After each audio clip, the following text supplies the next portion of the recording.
ქართულმა ოცნებამ ქედაში გამგებლობის კანდიდატი და პარტიული სია წარადგინა კოალიციამ ადგილობრივებს საარჩევნო პრიორიტეტები გააცნო, ისინი დღეიდან შეხვედრების აქტიურ რეჟიმზე გადადიან. სოციალური პირობების გაუმჯობესება და სოფლის მეურნეობის განვითარება ასეთია კოალიციის საარჩევნო დაპირებები. ქედაში დღეს ჩემი კოლეგა ნინო გორჯელაძე იმყოფებოდა. ადგილობრივი თვითმმართველობის არჩევნებამდე 18 დღით ადრე კოალიცია ქართულმა ოცნებამ წინა საარჩევნო პრეზენტაცია ქედაში გამართა. გამგებლობისთვის ქედაში მუნიციპალიტეტის ყოფილი გამგებელი დავით დუმბაძე იბრძოლებს. კოალიციამ პარტიული სიაც წარადგინა, რომლის სათავეში პროფესიით ექიმი ამირან ცინცაძეა.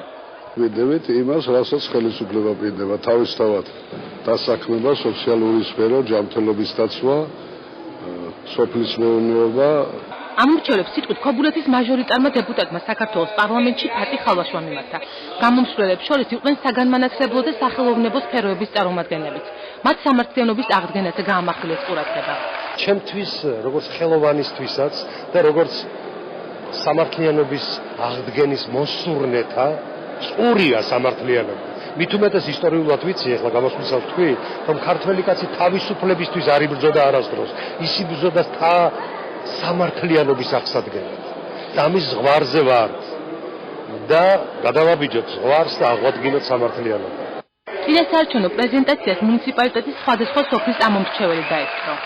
შესტომებს გამოსწორება უნდა. წინა ხელისუფლებას შესტომები ჰქონდა, მაგრამ ამ ხელისუფლებამ ვაფშე გამიქარწყლა ყველაფერი. დავესწარეთ შეხვედრას, მოვისმინეთ ის ყველაფერი პროგრამები, რაც სამომავლო იყო დაგეგმილი და დარწმუნებული ვარ ღმათ, რომ მათი დანაპირები შესრულდება. კოალიცია ქართული ოცნება ქედაში წინა საარჩევნო კამპანიას აქტიურად იწყებს.